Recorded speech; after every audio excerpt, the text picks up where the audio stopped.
तो आज हम लोग इस वीडियो में देखेंगे कार्य पुस्तिका अंग्रेजी कार्य पुस्तिका कक्षा 4 यानी वर्कबुक स्प्रिंग क्लास 4th। तो इसमें आज हम लोग देखेंगे लेसन 15 यानी पाठ 15 इन दी मार्केट इन मीन में दी मार्केट मीन बाजार यानी बाजार में।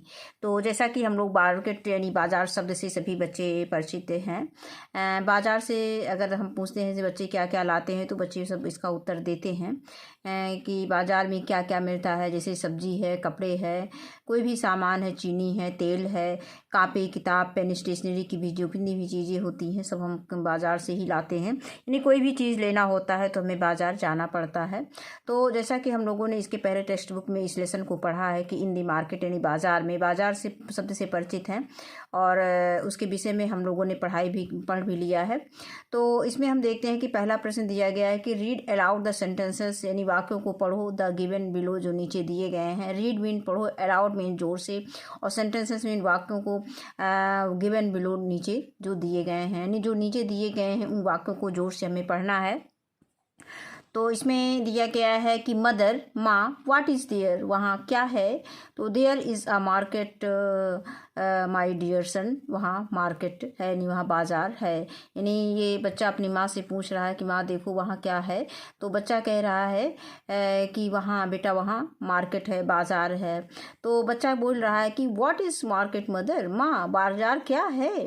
अ मार्केट, माँ बता रही है कि a market is a place, market एक ऐसा स्थान है where people go to buy or sell things like flowers, market vegetables, markets etc. यानी मार्केट वो स्थान है, बाजार वो स्थान है जहाँ लोग खरीदने, बाई मीन खरीदना, और सेल या बेचना, चीज़ें यानी चीज़ों को खरीदने या बेचने, लाइक जैसे कि फ्लावर यानी फूल मार्केट, फ्लावर मार्केट मतलब फूलों का मार्केट, फूलों का बाज़ार, वेजिटेबल्स मार्केट सब्जियों का बाज़ार आदि। यानी कहने का मतलब उनकी माँ बाज़ार से मतलब बाज़ार क्या है, बाज़ार को परिभाषित करती है, बाज़ार के बारे में बताती है कि बाज़ार क्या है, कि बाज़ार में जो है लोग सामान को बेचने खरीदने के लिए जाते हैं। जैसे फ्लावर मार्केट से मतलब हर चीज़ों की मार्केट अलग अलग लगती है। क्लास मार्केट, वेजिटेबल्स मार्केट से, फ्रूट्स मार्केट से फल मंडी होती है, फल बाज़ार होता है, फूल बाज़ार होता है, सब्जियों का बाज़ार होता है, कपड़ों का बाज़ार होता है, इसी तरह से सब चीज़ों का बाज़ार होता है। तो इसमें अब दूसरा प्रश्न दिया गया है कि right the names of the things you by from the market in the boxes given below, read them allowed. The right the names of the things, हमें उन चीज़ों के नाम लिखना है, यू बाई जो तुम खरीदते हो, फ्रॉम द मार्केट बाज़ार से, यानी उन चीज़ों के नाम लिखो जो तुम बाज़ार से खरीदते हो। इन दी बॉक्सेस नीचे दिए गए बॉक्स में, given below, read and allowed, और उसको रीड देम अलाउड और उसे जोर से पढ़ो। तो अब यहाँ पे ये बाज़ार दिखाया गया है, बाज़ार में क्या क्या चीज़ें मिलती हैं। बाज़ार हम कोई भी सामान लेने जाते हैं तो हमें मार्केट जाना पड़ता है। तो हम जैसे अब हम जरूरी नहीं है कि यही सामानों के नाम दें, हम जो लाते हैं मार्केट से, जो बाज़ार से हम लेने जाते हैं हम उसका नाम इसमें दे सकते हैं। ये उदाहरण के लिए हमने यहाँ पे दिया है। जैसे साइकिल है, टॉय मीन खिलौना है, क्लॉथ्स मीन कपड़े हैं, फ्रूट्स मीन फल है, वेजिटेबल्स मीन सब्जियां हैं, शुगर मीन चीनी है, नोटबुक मीन कॉपी है, और मोबाइल है, ऑयल मीन तेल है, बुक्स मीन किताबें हैं, और पेन मीन कलम। और इतनी चीज़ें मतलब ये चीज़ें हमने उदाहरण के तौर पे दे दिया है। इसके अलावा जो भी हम मार्केट से ले आते हैं वो हम इसमें लिख सकते हैं, अलग अलग चीज़ों के नाम। अब अगला क्वेश्चन आता है, question number 3, complete the following sentences using much और मैनी। तो हमें इन सेंटेंस को मतलब इसमें एक शब्द प्रयोग किया गया है, मच और मैनी। मच मीन ये मात्रा को बताता है कितना अधिक है, कोई सामान है तो वो कितना अधिक है, और मैनी मीन कई यानी उनकी गिनती को बताता है। यानी मच कहने का मतलब ये अनकाउंटेबल में होता है, यानी इसकी गिनती नहीं की जा सकती है, और मैनी की गिनती की जा सकती है। अब आता है कि Vinita waited for her mother for many hours।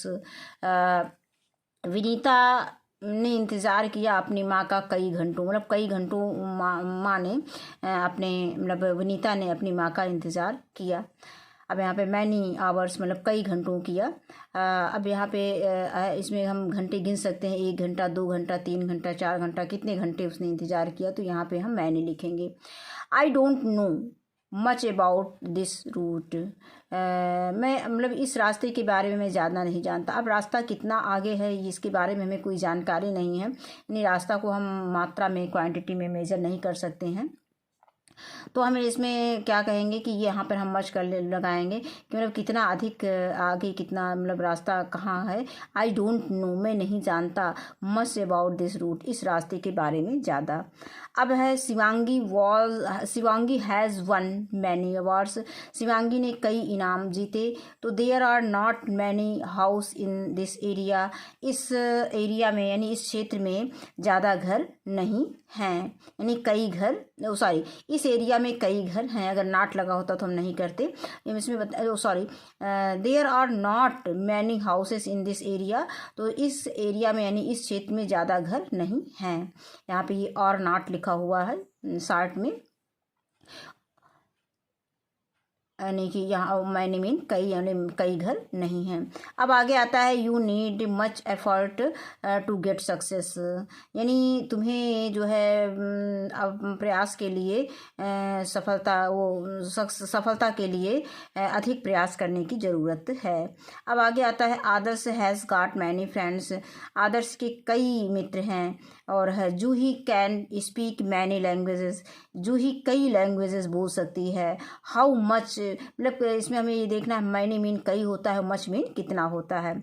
तो जब किसी चीज़ का हम मात्रा नापते हैं तो मच लिखेंगे, और उसको गिनती में नापेंगे, काउंटेबल करेंगे तो काउंट करेंगे तो उसको मैनी में करेंगे। तो how much money do you need, तुम्हें कितने पैसे की ज़रूरत है। तो आई don't know much about computers, मैं कंप्यूटर्स के बारे में अधिक नहीं जानता, ज़्यादा नहीं जानता। How many rupees do you need two by a gift for your friends, how many मतलब कितना, रुपीज़ मीन रुपया, डू यू नीड तुम्हें आवश्यकता है, टू बाई अ गिफ्ट एक गिफ्ट खरीदने के लिए, फॉर योर फ्रेंड्स अपने मित्र को, यानी अपने मित्र को एक गिफ्ट, एक उपहार खरीदने के लिए कितने रुपयों की आवश्यकता है। अब अगला प्रश्न इसमें दिया गया है कि let us know about countable and uncountable noun, ये हम जाने कि काउंटेबल और अनकाउंटेबल नाउन क्या होते हैं, उनकी डिफिनेशंस दी गई है, उनके बारे में बताया गया है। तो a noun is a words, noun वह शब्द है, संज्ञा वह शब्द है, used as the name of person, जिसका मतलब यूज्ड होता है किसी व्यक्ति के नाम, स्थान, प्लेस मीन स्थान, एनिमल्स जानवर, और थिंग्स या वस्तुओं के बारे में। फॉर एग्जाम्पल इसको ईजी को फॉर एग्जाम्पल बोलेंगे। आलिया, आलिया ये किसी पर्सन नेम हो गया, पर्सन नेम यानी व्यक्ति का नाम हो गया। एग यहाँ पे ये थिंग्स हो गया। कैट एनिमल्स हो गया। लखनऊ ये प्लेस हो गया, एक्सेट्रा। अब आता है कि the noun can be classified और काउंटेबल एंड अनकाउंटेबल नाउन। अब हम नाउन्स का जो वर्गीकरण करेंगे उसको हम काउंटेबल और अनकाउंटेबल दोनों में करेंगे, यानी काउंटेबल नाउन और अनकाउंटेबल नाउन दोनों में करेंगे। इसके बाद इसमें बताया गया है कि काउंटेबल नाउन क्या होता है। काउंटेबल नाउन क्या होता है कि the noun which can count are called be countable noun, जिसे हम काउंट कर सकते हैं, गिन सकते हैं। फॉर एग्जाम्पल जैसे कैट है, वुमेन है, पेन है, और इट इस एक्सेट्रा, मतलब ये सब चीज़ें हम इनकी गिनती कर सकते हैं। और कुछ चीज़ें होती हैं जैसे हम अनकाउंटेबल नाउन्स में क्या होता है कि the nouns which we can not count are called uncountable nouns, ऐसे नाउन जिनको हम काउंट नहीं कर सकते, जिनकी गिनती नहीं की जा सकती, उन्हें हम क्या कहते हैं, अनकाउंटेबल नाउन कहते हैं। फॉर एग्जाम्पल्स राइस है, जैसे चावल है, उसकी हम गिनती नहीं कर सकते, ये अनकाउंटेबल। मिल्क है, हेयर है, एक्सेट्रा, ये सब चीज़ों की गिनती हम नहीं कर सकते हैं। अब इसमें पहला क्वेश्चन नंबर 5 दिया गया है कि write C for countables nouns and U for uncountables noun. अब यहाँ पे हमें जो कुछ एग्जाम्पल्स दिए गए हैं, कुछ नाउन्स दिए गए हैं, उनके आगे एक छोटा सा बॉक्स दिया गया है। उसमें जो काउंटेबल नाउन है उसमें हम सी लिख देंगे, और जो अनकाउंटेबल नाउन है उसमें हम उसका पहला वर्ड यू लिख देंगे। यहाँ पे one has been given done for you, यानी एक आपके लिए करके दिखाया गया है। जैसे क्लॉथ बैग, क्लॉथ बैग क्या हो गया, कपड़े का झोला, यानी ये सी काउंटेबल हो गया, कपड़े के कितने बैग हैं, कितने झोले हैं, इसको हम गिन सकते हैं। इसके बाद आता है मिल्क, अनकाउंटेबल नाउन है। पेन भी, पेन काउंटेबल है, पेन की गिनती की जा सकती है। लाइट काउंटेबल है। सॉरी लाइट अनकाउंटेबल है, लाइट को हम गिन नहीं सकते हैं। अब आता है राइस अनकाउंटेबल है, वाटर अनकाउंटेबल है, मैन काउंटेबल है, बैट काउंटेबल है, एग काउंटेबल है, पॉट मीन बर्तन होता है, एग मीन अंडा होता है, राइस मीन चावल, वाटर मीन पानी, मैन मीन आदमी, बैट मीन बल्ला, पॉट मीन बर्तन होता है, विंड मीन हवा होता है, हैप्पीनेस मीन प्रसन्नता होती है। तो विंड मीन हवा, हवा को हम ये अनकाउंटेबल नाउन, इसकी काउंटिंग नहीं की जा सकती। हैप्पीनेस प्रसन्नता, इसकी भी काउंटिंग नहीं की जा सकती है। इसका केवल हम एक्सपीरियंस कर सकते हैं, अनुभव कर सकते हैं। अब आगे आता है question number 6, write true or false in the boxes given below. True mean सही और फाल्स मीन गलत, यानी राइट मीन लिखना होता है, ट्रू या फाल्स हमें लिखना है, और मीन अथवा या तो इसमें दो में से हमें एक लिखना है। In the boxes given below, नीचे बॉक्स में जो दिए गए हैं, according to the lesson in the market, मतलब किताब के जो इन दी मार्केट हमने पाठ पढ़ा है उसके अकॉर्डिंग, उसके अनुसार हमें, अकॉर्डिंग मीन अनुसार होता है, उसके अनुसार हमें इसको लिखना है। Alia wanted 2 kilos of rice and 1 kilo jaggery. Jaggery, rice mean क्या होता है, चावल होता है, जैगरी मीन क्या होता है, गुड़ होता है, और वांटेड मीन चाहती है, यानी आलिया चाहती है 2 किलो चावल और 1 किलो गुड़, ये सही है। फिर Alia bought 2 dozen eggs, Alia ने 2 दर्जन अंडे खरीदे। डोजन मीन अंडे होता है, डोजन मीन दर्जन होता है, एक्स मीन अंडे होते हैं, और बॉट मीन खरीदा। फर्स्ट ये है, तो आलिया आस्क्ड, आलिया ने पूछा, for polythene bag from the mother, अपनी माँ से पॉलीथीन बैग के विषय में, मतलब अब यहाँ पे ये फॉल्स हो जाएगा।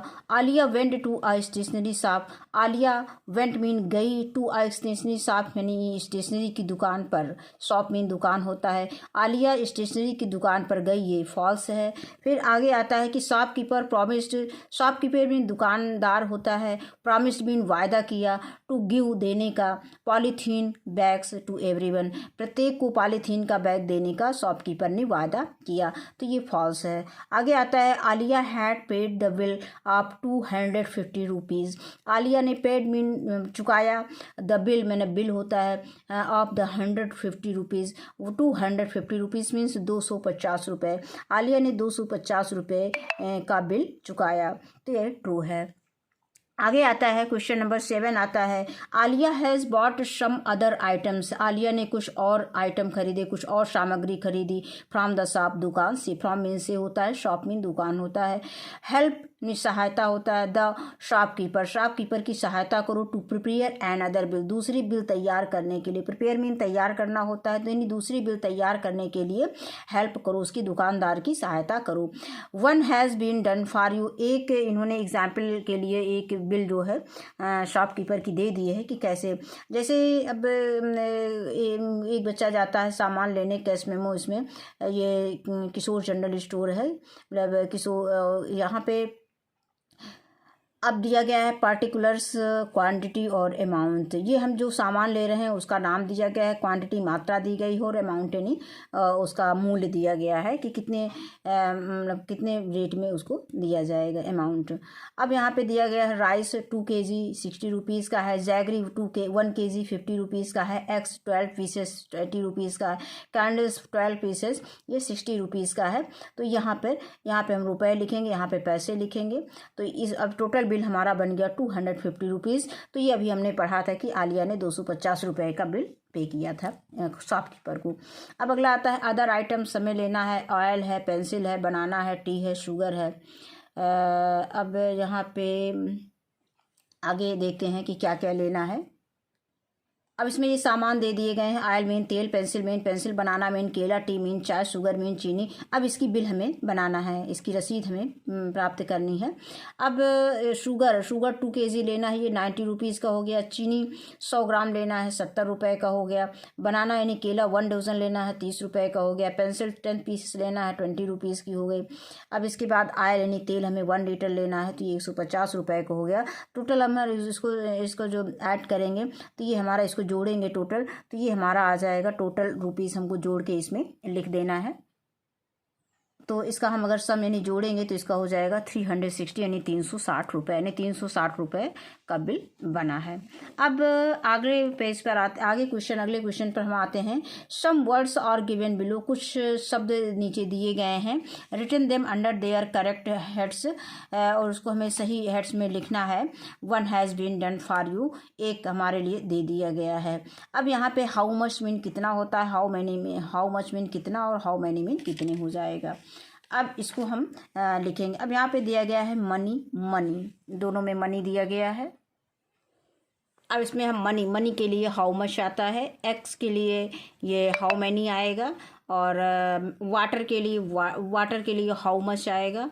ट्वाइस के लिए हाउ मैनी लिखेंगे। आवर्स के लिए आवर्स लिखेंगे, इसमें आवर्स यानी हाउ मैनी का प्रयोग करेंगे। मिल्क में हम हाउ मच का प्रयोग करेंगे क्योंकि अनकाउंटेबल नाउन है। इसके बाद बुक्स है, बुक्स काउंटेबल नाउन है, इसमें बुक्स का प्रयोग करेंगे यानी हाउ मैनी का प्रयोग करेंगे। इसके बाद आता है फ्रेंड्स को हाउ मैनी प्रयोग करेंगे। इसके बाद आता है शुगर में हम हाउ मच का प्रयोग करेंगे। इसके बाद आता है चेयर्स, ये काउंटेबल नाउन है, ये चेयर्स यानी चेयर्स, इसमें हम हाउ मैनी का प्रयोग करेंगे। अब ये आगे आते हैं रिवीजन में, इसके पिछले लेसन का जो रिवीजन दिया गया है। Match the following according the poem lovely seasons, इसके पहले हम लोगों ने लवली सीजन्स लेसन पढ़ा है, उसी से हमें उसी के अनुसार जो है इसमें जो है हमें इसको मैच कराना है। The first month of the year, तो फर्स्ट हमने ये नंबरिंग कर दी है, और नंबरिंग करने के बाद इधर मैचिंग कर दिया है। अब इसको हमें मैचिंग करना है, जैसे नंबर 1 का हम नंबर 1 से मिलान कर देंगे, नंबर 2 का नंबर 2 से मिलान कर देंगे, और नंबर 3 का 3 से, इस तरह से हम इसको मैच करेंगे। तो यहाँ पे दिया गया the first month of the year, यानी कि साल का पहला महीना क्या होता है, जनवरी होता है, और जनवरी यहाँ पे 1 में दिया गया है, तो हम इसको यहाँ पे इससे हम मैच करा देंगे। अब इसके बाद आता है it is cold and foggy, यानी कोल्ड ठंडा और कोहरे वाला महीना कौन सा होता है, तो ये हमारा होता है फरवरी, तो इसको हम फरवरी से मैच करा देंगे। अब आगे आता है spring comes in the months of, किस मंथ में स्प्रिंग यानी बसंत ऋतु किस मौसम में आता है, किस मंथ में आता है हमारा बसंत, तो इसको ये मार्च और अप्रैल में बसंत होता है, तो हम मार्च और अप्रैल को ये हम इस तरह से इसको मैच करा देंगे 3 को 3 से मैच करा देंगे। अब आगे आता है कि the month with hot weather, किस मौसम कौन सा मौसम गर्म होता है, तो गर्म मौसम हमारा होता है मई और जून, ये गर्म होता है, तो इसको 4 को हम जो है किससे मैच करा देंगे, 4 को हम ये 4 से मैच करा देंगे इस तरह से। और फिर नेक्स्ट आता है नंबर 5 में हम आ जाते हैं कि the rain falls in the months of, किस महीने में जो है बरसात होती है, रेन फॉल्स होती है, बरसात किस महीने में होती है, तो बरसात हमारा जुलाई और अगस्त में बरसात होती है, तो इसको हम जुलाई और अगस्त से मैच करा देंगे, 5 को 5 से मिला देंगे। अब नेक्स्ट आता है कि the 9th and 10th month of the year, यानी साल का 9वां और 10वां महीना ये होता है सितंबर और अक्टूबर, तो हम इसको ये सितंबर और अक्टूबर यानी 6 को 6 के मैच करा देंगे। अब अगला आता है the autumns falls in the month, यानी पतझड़ का ऋतु कब आता है, यानी पतझड़ का सीजन कब आता है, तो ये नवंबर हमारा जो है पतझड़ का सीजन होता है, तो इसको पतझड़ से मिला देंगे, ये 7 को 7 से मिला देंगे। अब अगला आता है कि we celebrate Christmas in the month of, हम किस महीने में क्रिसमस का त्यौहार मनाते हैं, तो हम जानते हैं कि हम दिसंबर 25 दिसंबर को ही क्रिसमस का त्यौहार मनाते हैं, तो इसको हम दिसंबर को इससे मिला देंगे 7 से, यानी 8 को 8 बॉक्स से मैच करा देंगे।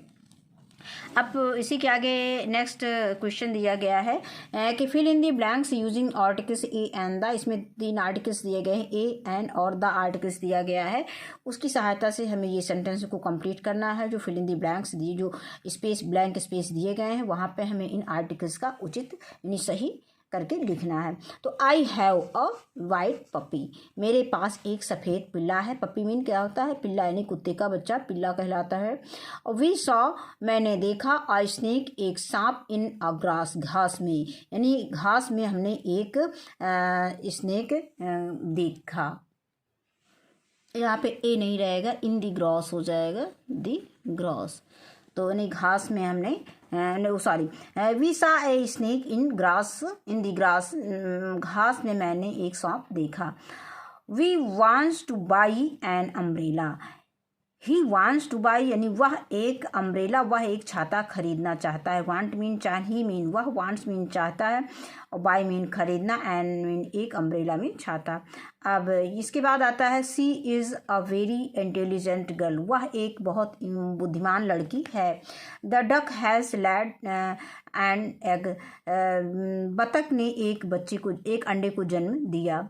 अब है the earth revolves around the sun, यानी कि पृथ्वी सूर्य के चारों ओर चक्कर लगाती है। अब यहाँ पे दिए, अब आगे आता है यहाँ पे ए और एन का प्रयोग हम कब करते हैं। तो ए का प्रयोग जो हमारा आता है, इसके पहले भी हम लोगों ने पढ़ा है, जो कॉन्सोनेंट शब्द आता है यानी जो व्यंजन शब्द आता है, अगर उसका प्रोनाउंसिएशन जैसे वाइट का प्रोनाउंसिएशन कॉन्सोनेंट से होगा तो हम ए लगाएंगे, और अगर वावेल यानी व्यंजन से वो स्वर से होगा, व्यंजन का मतलब वो consonant vowel A E I O U vowel होते हैं, इसको हम देख लें। Vowel A E I O you.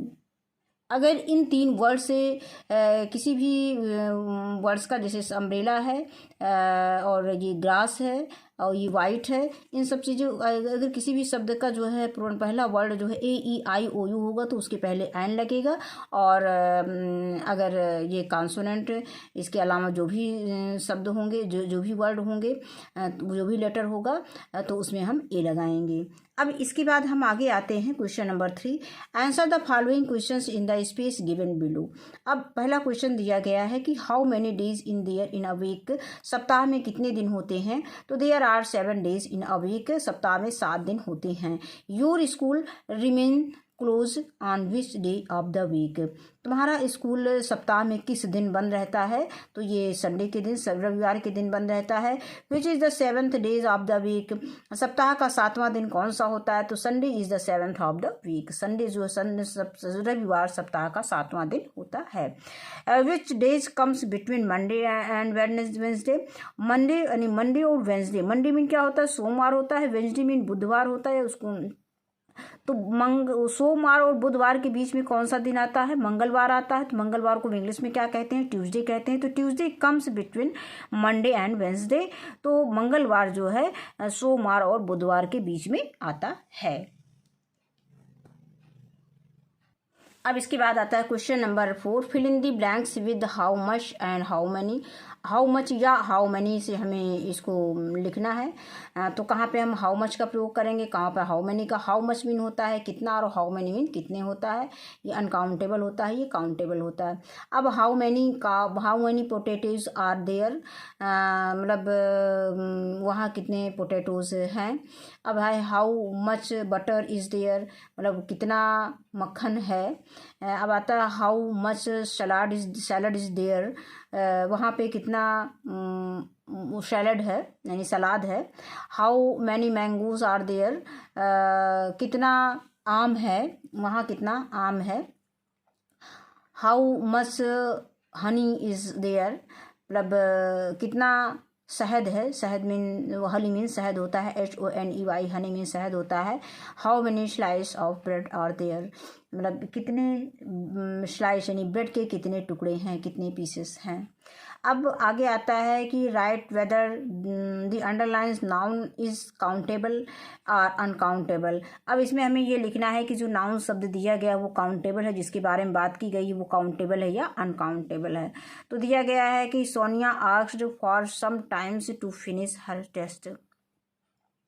क्या बताया गया है कि सोनिया ने पूछा फॉर मोर टाइम, अधिक समय, टू फिनिश हर टेस्ट, उसके टेस्ट के फिनिश होने का मतलब होने के लिए उसने कई बार पूछा, अधिक बार पूछा, अधिक समय तक पूछा। तो दी गई मोर टाइम का मतलब यहाँ पे टाइम है, टाइम अनकाउंटेबल है, यानी सोनिया ने कई बार उसके टेस्ट खत्म होने का समय पूछा। अब है अतुल हैज़ अ शर्ट, तो शर्ट क्या हो जाएगा, ये काउंटेबल हो जाएगा। अब यहाँ पे दिया गया है you should listen to your teacher carefully, तुम्हें अपने अध्यापक की बातों को ध्यान से सुनना चाहिए, ये काउंटेबल है। इसके बाद है आगे आता है आई लाइक ऑरेंज जूस, हमें ऑरेंज का जूस रस पसंद है। अनकाउंटेबल हो जाएगा। A little bird Yeats grains of rice, एक छोटी चिड़िया जो है चावल यानी चावल अनाज में चावल खाती है।